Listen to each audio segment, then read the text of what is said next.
Hey everyone, thanks for watching the CB vlog right here on YouTube. If you guys are liking these videos, you know what to do. Go down there and hit subscribe. And if you love it, check out our Patreon. Monthly donations starting on April 4th. So, you know, adjust or donate as you like. But let's get into today's topic. I wanted to talk about the idea of splashing in a Commander deck. Now, hold on. Sure, okay. I know that I don't mean literally breaking the rules Yeah. and adding a color that you're not allowed to do. I mean taking a two-color deck that you already know and love and seeing if it can benefit from adding a third color. Seeing if that either makes the deck better or if that just inspires you to create a whole new deck. Obviously, by doing so, we'll have to change the commander a little bit.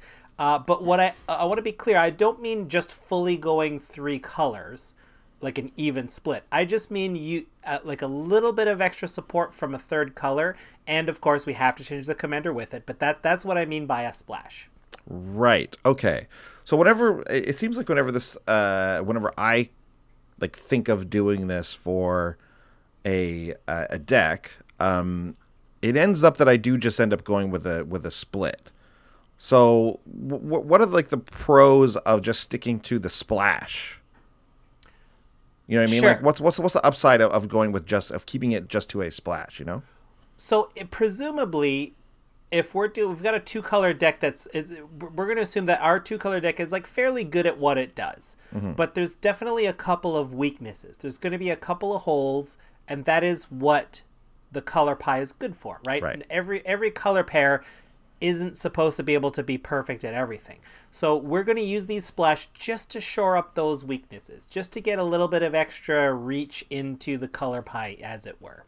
Yeah, and I would say another positive to keeping your third color or fourth color, whatever, just to a splash is that you don't have to necessarily sacrifice the mana as much. You won't need to add as much support for that third color as you would if you were just going three, obviously, right? This kind of goes without saying, but it's important to note that if you're just splashing, you can keep a lot of your mana base the same. Yeah, I mean, the command tower, it works for everything. Cards like Commander Sphere, any mana rock that taps for any color of mana will still work for this. For sure, yeah. We get we'll now have access to tri-color lands. You probably don't need to wreck your mana base that much by doing so. Maybe you have to put in a few more tap lands if you don't have the budget to do all untap lands, which I certainly don't. But I don't find that's a problem for the most part anyway. No, I agree. It's it generally tends to even out, I would say. Yeah, and I think there's another hidden bonus with this strategy, because if you've got a nice two-color deck that you run a lot, if you change your commander, but it's really the same deck, you're going to throw off your opponents pretty well. Everyone knows like what a Jared Golgari Lichlord deck is kind of supposed to do, but if we throw a splash in there and a new commander, people won't see it coming as quickly. Yeah, exactly. That's true. They won't know that is going to be your strategy. Of course, the downside to that is that it is harder to build around a specific commander's strategy if you're hiding them in. And we know this from, if you've ever listened to Command Zone, Josh loves to build 5-color decks and bury his commander in the 99 and make it a secret Nekusar deck and stuff like that. We've done that from time to time here as well, and it's a fun strategy, right? It's a fun little thing to do, but it does mean that you have to add more consistent ways to get that hidden commander. And yeah, you're going to have to sacrifice some card slots for that if it becomes very important that you have that commander. If not, if you're just running it for this third color in the splash and it's just like an added sort of bonus what this new commander turns out to be, then you're golden. Yeah, definitely. Definitely. So, let's just kind of brainstorm a couple of topics here. Let's brainstorm a couple of two-color decks. Oh, I just want to say one more thing. Sorry, Sean. Oh, sure. I just want to add one more thing to that commander thing. So there's also the possibility of throwing your opponents off in a bad way. Like if you were, let's say, a blue-green deck and you had, I don't know, some Simic commander that's like kind of like as let's say like a 7 out of 10, and then you switched and changed it to like a 9 out of 10 Sultai commander, like you change it to a Muldrotha. Like, yeah, that's bad. Don't do that because Muldrotha is a commander that draws a lot of hate. People are going to come after you because they're going to assume that you're doing all that Muldrotha stuff, right? So you don't want to do that either. In fact, it's probably better to slide down the scale a little bit if you can, and make your opponents think that, oh, this guy's commander is some niche commander that, well, I don't have to worry about that, and then you can get them. Definitely. Yeah, great. Great points all around. Let's just kind of do a little bit of brainstorming of what we mean in a practical sense. So, like, the most obvious color pair with the most obvious weakness in my mind is the Rakdos Guild. So when you're building a black and red deck, enchantments are impossible, right? Like dealing with enchantments are like, there's only a few cards that do it. A lot of them cost 7, right? Like like destroying permanents or exiling permanents is very, very difficult. Yeah. So it just makes sense to me that if you splash for white, we now have a Mardu deck, and we have access to the best removal the game has to offer with cards like Utter End or Anguished Unmaking. The white-black removal suite is unparalleled. Yeah, I mean, you could also go in a similar way and add green to that for the same reasons. Green with a lot of ways to remove enchantments, and obviously red doesn't have a problem getting rid of artifacts, but green can take care of enchantments. Green can help you ramp. Obviously, we're talking about things that are pretty well known in Commander here. Sure. Sometimes we'll say like black has a lot of ways of drawing cards but paying for it. So if, like, to use the Mardu example, if we add white to the deck, then we might be able to get some incidental life gain a bit easier to offset that, or just straight like have other things to do with our mana, like maybe more lifelink things, that sort of stuff. Like we definitely have ways to shore that up if we find we're spending our life too much. Yeah, and I'd say that goes for the other obvious sort of 2-color combo that gets a lot of flack in Commander is Boros. Adding black and making it a Mardu deck, you get access to more card draw and even more, removal and stuff like that. So, you don't necessarily need to go to the obvious colors of blue and green, which I think is, when you're talking about these colors, those are the ones you obviously think of. But even going like this and creating that like attacky kind of aggro Rakdos deck, adding white, which is like adding Mardu, so now you're still in that same vein.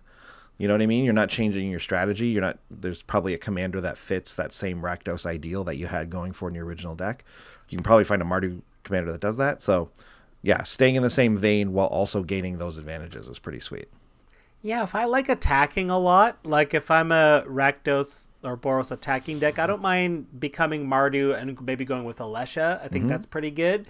I can get creatures back. Maybe I'm going to lower my curve that way. But as we mentioned earlier, some commanders are really tough to replicate. Like Rakdos Lord of Riots is a real tough commander to replicate by adding a color. Maybe if we added green, I can see us adding the ramp so that if we don't get Rakdos in our 99, we can just start casting them the hard way. So I could see going Jund and hiding Rakdos Lord of Riots in there somewhere. Yeah, you mentioned Queen Marquesa here in the notes. Queen Marquesa, obviously, same thing. A commander that has a very unique ability, but one that helms these sort of aggressive decks or anything really, really well, because she has kind of it's a defensive ability with giving yourself Monarchy, but then getting these 1/1 Death Touchers and things like that. So I find her to be a good catch-all commander for strategies inside of the Mardu colors. Although I will say this, Queen Marquesa up to like $20 now. Are you kidding me? Yeah, man, that's not a. Boo. That was a card we were brewing with a lot back in the budget days, but we wouldn't have been able to if it was the current price. That's for sure. For sure. Yeah, $20. Sad. Ooh. Oh well. Anyways, yeah. So splashing. I like the idea of. We often don't do this splashing thing. We don't do this. We're not like. And it's because of the rules that we're working with. We're working with color identity and things like that. But it's interesting to think about the splash as opposed to just adding that third color. Because you think it's like, I've got a Boros kind of deck here.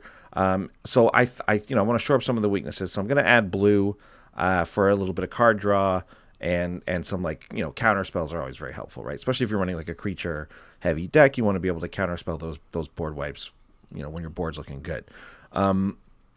But the temptation is to just, well, then let's make it 3 colors. Let's put this blue card in, and this blue card, and this one, and this one, and this one. And then before you know it, you've got more blue than you had red in the first place, or you've got more blue than you had white in the first place. And now you're an is it deck splashing white, kind of, right? Which is not what the theme, like, that's not what the mindset of the deck was. And that's not, now you've changed the whole deck. So it's important to, if you want to build this deck and try out this splash idea, to just add the things you wanted to add. Add a little bit of card draw, add 2 or 3 counter spells, and then just try and cut it off there and see how that works. I think it's good. I think it's actually a really, like, it's interesting because you're not building a Boros deck anymore, technically speaking, but you kind of are, right? You're just showing up this little bit of a weakness. You can still play that same Boros style. Yeah, and like, you want to talk Boros add blue, that is the inspiration for the American Gladiators deck. If you're want the number, if the audio listeners will want to know, if you want to cross those worlds, it's episode 188. That's how you do that. But like, imagine, like, wouldn't it be great to be able to unattach Sunforger and get some like blue-red spells that cost 4 or less? Yeah, well, Jeskai players know that very well. They know all about that, right? Yeah, it'd be pretty cool. Yeah, but when you're just running it as a splash, I guess the pros, I think, definitely outweigh the cons. And I think the only time when it is just actively bad is when you're changing the deck completely, or you're now no longer building around the strategy you wanted, which was based like around a specific commander or something. But the good thing about Boros specifically, because again, this was inspired by you doing this to a Boros deck, and us thinking about shoring up weaknesses in like the weaker colors. The good thing about Boros is that a lot of the commanders kind of act the same. They kind of act the same, right? Like they are obviously that, and that's what we complain about Boros. We say like they don't have any interesting commanders. They're all about the attack step. They're all about combat. Well, that means that you're not going to lose too much by trading out one of them for a Jeskai commander or a Mardu commander or something like that. And you've done a good job, I think, with this deck that we're about to show, if you're listening to the audio show. Otherwise, click over to it on YouTube. But this deck is going to be, I think, a very good example of what you can do. The partners, like I'll just say it, the partners allow you to do it in a really cool way, because you can still have your Boros commander that you're reliably casting, right? Yeah, for sure. Yeah. Cool. Well, very, very interesting topic, Sean. I didn't think too much about splashing before this, but now that we've talked about it, I know that it's something that I actually would like to employ a little more often. Yeah. And if you want, let us know if you've got a 2-color deck that has a few weaknesses and what you might want to splash to in the comments. Let us know if you got any ideas for other decks, like what would you turn your favorite Simic deck into, or maybe you've got like a Golgari thing that you want to splash something in. Let us know. Yeah, absolutely. Otherwise, we'll see everyone next time.